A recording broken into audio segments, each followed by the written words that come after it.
Shalom Bapak Ibu Saudara dikasihi dan diberkati oleh Tuhan. Jumpa kembali dengan saya Pendeta Yusuf Panggo di dalam program kita Bijaksana bersama Kitab Amsal. Bapak Ibu Saudara dikasihi dan diberkati oleh Tuhan. Amsal kita pada kesempatan ini terdapat di dalam Amsal pasal 11 ayat yang ke-29. Amsal 11 ayat 29 firman Tuhan berkata, "Siapa mengacaukan rumah tangganya akan menangkap angin. Orang bodoh akan menjadi budak orang bijak. Orang yang menyusahkan rumah tangganya akan kehilangan segala-galanya. Orang bodoh akan melayani orang yang bijaksana. Orang yang menimbulkan kejengkelan dan kemarahan di dalam keluarganya kehilangan segala sesuatu yang berharga. Orang yang bodoh akan menjadi pelayan orang yang bijaksana. Siapa yang membuat kesulitan terhadap keluarganya tidak beroleh apa-apa kecuali angin. Orang bodoh akan menjadi hamba orang yang bijak."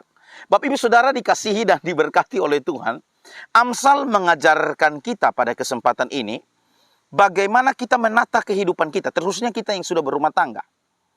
Bahwa orang yang mengacaukan rumah tangganya, yang hidup dalam perselingkuhan, hidup di dalam apalagi Bapak Ibu Saudara, baku piara, berzina, ternyata dalam hidupnya dia akan menangkap angin. Firman Tuhan bilang, siapa yang mengacaukan rumah tangganya akan menangkap angin.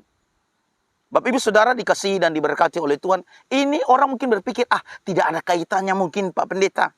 Anda mungkin berpikirkan orang sukses itu karena dia sekolah, ya, sekolah tinggi penting untuk mendapatkan pendidikan. Oh, karena dia punya koneksi relasi, betul, ya.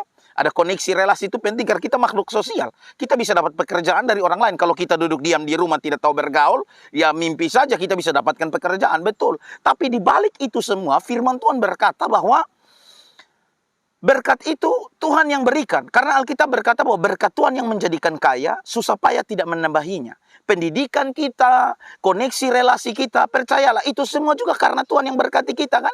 Tuhan berikan kita IQ yang bagus sehingga kita bisa menempuh jenjang pendidikan mungkin sampai S3. Tetapi di balik itu semua ada satu hal yang penting Bapak Ibu Saudara. Amsal hari ini mengajarkan bagaimana kita mengelola rumah tangga kita. Karena siapa yang mengacaukan rumah tangganya, siapa yang menyusahkan rumah tangganya, siapa yang menimbulkan kesulitan, kejengkelan dan kemarahan di dalam rumah tangga mungkin karena akibat selingkuh, ya. Ngeri Bapak Ibu Saudara, saya di beberapa waktu ini diberikan kesempatan untuk konseling keluarga. Dan didapati ada laki-laki suami yang bisa selingkuh sampai belasan kali. Ada istri yang bisa pada akhirnya di kos-kosan, ya. Dia bisa piara 2-3 laki-laki satu kali. Padahal sudah tua 40-an, 50 tahun. Ya, tidak sadar-sadar diri untuk bertobat. Mengerikan, dikatakan bahwa Anda yang menyusahkan rumah tanggamu, kau tipu istrimu, kau tipu suamimu, berakhir dalam hidupmu, kamu akan menjaring angin. Firman Tuhan jelas berkata, siapa membuat kesulitan terhadap keluarganya, tidak beroleh apa-apa kecuali angin. Siapa yang mengacaukan rumah tangganya akan menangkap angin. Orang yang menimbulkan kejengkelan dan kemarahan di dalam keluarganya kehilangan segala sesuatu yang berharga. Banyak orang demi cari uang tidak punya waktu dengan keluarga. Tinggalkan keluarga. Padahal Alkitab berkata keluarga itu harta yang paling berharga. Kalau engkau menyusahkan keluargamu, engkau menyusahkan rumah tanggamu, engkau melihat pada akhirnya engkau kehilangan yang berharga. Ingat Bapak Ibu Saudara, keluarga adalah lembaga pertama yang dibangun oleh Tuhan. Catat baik-baik ini. Keluarga yang bisa, setiap suami istri yang bisa mengelola rumah tangga dengan baik, rumah tangga itu akan diberkati. Saudara percayalah, damai sejahtera itu ketika kita dapatkan di dalam Tuhan. Damai sejahtera kita tidak dapatkan dari harta yang berlimpah. Kita bisa lihatlah di media sosial, kita bisa lihat di berita-berita. Berapa banyak orang yang kaya, populer, tapi pada akhirnya mereka bercerai. Rumah tangganya, hidupnya hanya berurusan dengan kepolisian. Hidupnya penuh dengan kesulitan, tapi kelihatannya glamor. Dari situ kita belajar bahwa kekayaan dunia ini, ya, tidak bisa memberikan damai sejahtera. Damai sejahtera yang sejati hanya datang daripada Tuhan. Hari ini, ketika kita bisa mengelola rumah tangga kita dengan baik, saudara lihat, sesuatu yang berharga Tuhan berikan kepada kita. Ingatlah, yang membangun rumah tangga, inisiatif membangun rumah tangga adalah Allah sendiri. Bukankah di Taman Eden Tuhan menciptakan Adam dan kemudian Tuhan berkata bahwa tidak baik laki-laki itu seorang diri. Aku menciptakan baginya Hawa sebagai penolong. Allah yang berinisiatif membangun keluarga, Allah yang berinisiatif membangun rumah tangga. Dan kita lihat Allah memberkati Adam dan Hawa. Dan luar biasanya Allah menempatkan Adam dan Hawa itu di taman, bukan di hutan dan bukan di semak belukar. Artinya rumah tangga itu kita harus mengelolanya.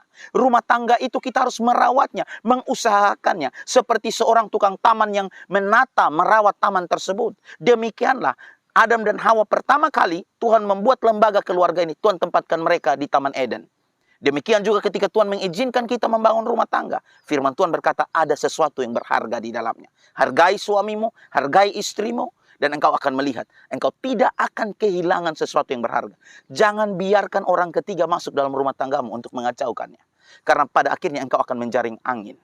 Saudara lihat ketika Hawa membuka komunikasi dengan ular, pihak ketiga ular ada di situ, hancur semuanya. Karena itu hari ini kita belajar baik apa yang dikatakan firman Tuhan. Dan bahkan di konteks ayat ini juga, penulis Amsal mengaitkan bahwa orang yang mengacaukan rumah tangganya, dia adalah orang yang bodoh. Yang pada akhirnya dia akan menjadi budak orang yang bijaksana. Berarti orang yang bisa mengelola rumah tangga adalah orang yang bijaksana. Makanya ada ungkapan yang sangat bagus, iya kan? Setia itu mahal dan tidak mungkin dilakukan oleh orang yang murahan. Setia itu mahal dan tidak mungkin dilakukan oleh orang yang murahan.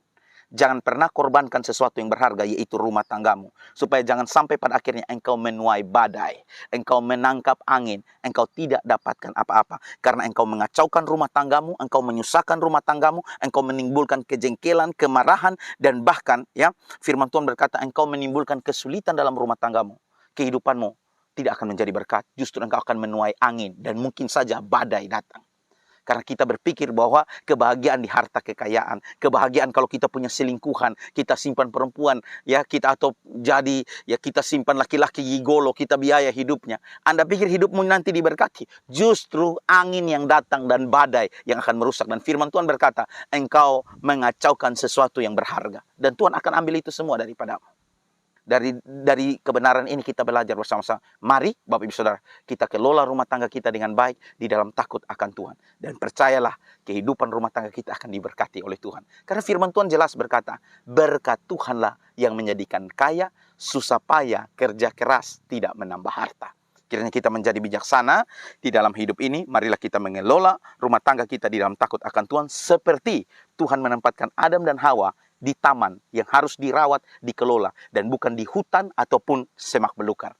Tuhan Yesus memberkati kita. Shalom.